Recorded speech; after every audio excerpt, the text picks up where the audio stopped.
pouvez-vous nous expliquer en gros, c'est quoi le programme de démantèlement? Le programme de démantèlement, ça permet justement aux administrations portuaires, comme la nôtre, où on n'a pas beaucoup d'argent, de se débarrasser des bateaux qui sont abandonnés. Ça fait que le programme, lui, il donne 75 % en argent à l'administration portuaire.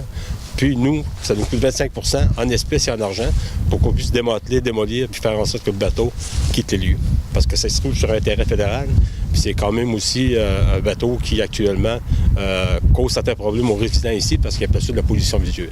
Le début là, du programme de démantèlement, ça a commencé il y a plusieurs années passées, parce qu'il y a plusieurs rencontres, puis le problème il était vraiment flagrant au Pacifique, parce qu'au Pacifique, là, ils n'ont pas vraiment, là, comme ici, des packs à bateaux, où l'hiver, les bateaux vont s'entreposer. Les bateaux restent tout à l'eau. Les bateaux devenaient abandonnés, fait que les bateaux, par la loi, tu ne pouvais pas toucher les bateaux. Ça fait que les bateaux restaient là, ils pourrissaient, puis ils calaient dans l'eau, donc ça devenait une pollution, puis il y en avait beaucoup au Pacifique.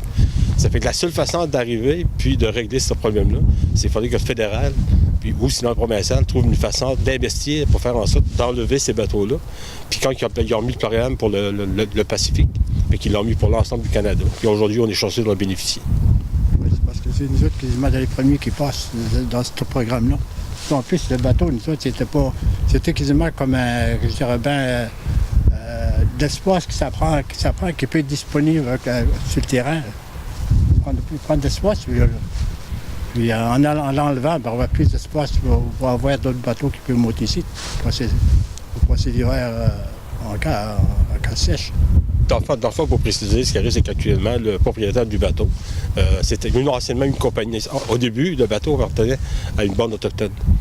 Pour une raison ou une autre, ça a été vendu à une compagnie d'Halifax, au niveau de la structure. Il n'y a pas ce structural, je vais oublier le nom, mais je m'en excuse. Et puis par la suite, le bateau a été donné à une personne. Puis cette personne-là n'avait pas les moyens de payer ce qu'on appelle l'entreposage qu'il faisait ici, qui est d'environ 1 000 $ par année. Ça fait que pour lui, ça devenait un problème. Lui, il pensait que ça ne coûtait rien. Il voulait faire un projet, mais tu ne peux pas faire n'importe quel projet sur un terrain de pêche océan.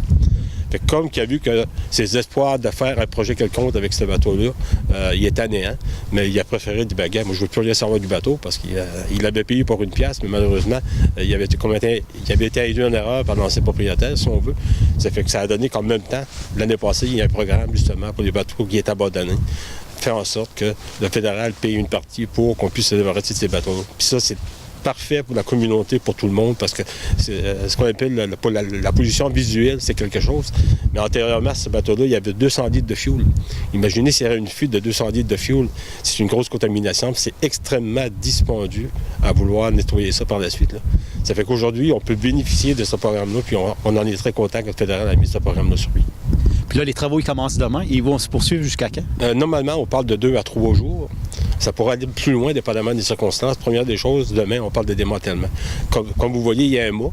OK, demain, l'entrepreneur, il va enlever le mât, puis il va enlever les tanks de fioul, puis il y a aussi une génératrice.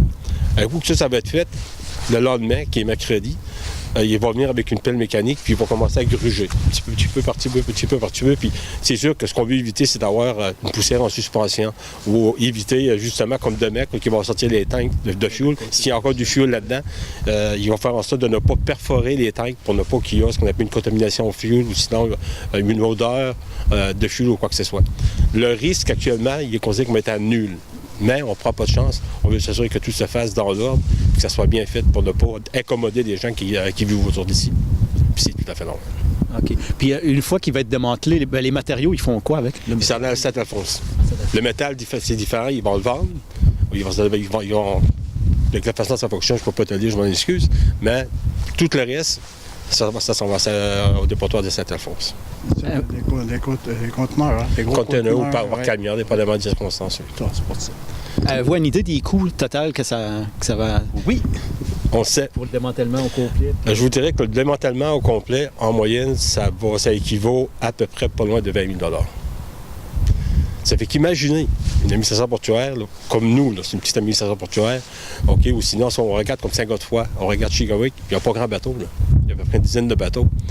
Puis il y aurait un bateau abandonné, puis ils seraient obligés de payer pour enlever ça, ces bateaux-là. S'il n'y aura pas eu de programme. C'est énormément d'argent.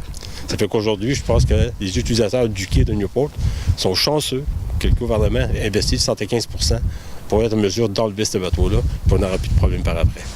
Puis après ça, il faut éviter que cela arrive à nouveau. Donc on doit prendre des procédures, des bonnes procédures pour s'assurer que cela n'arrive plus. Puis c'est ce qu'on fait.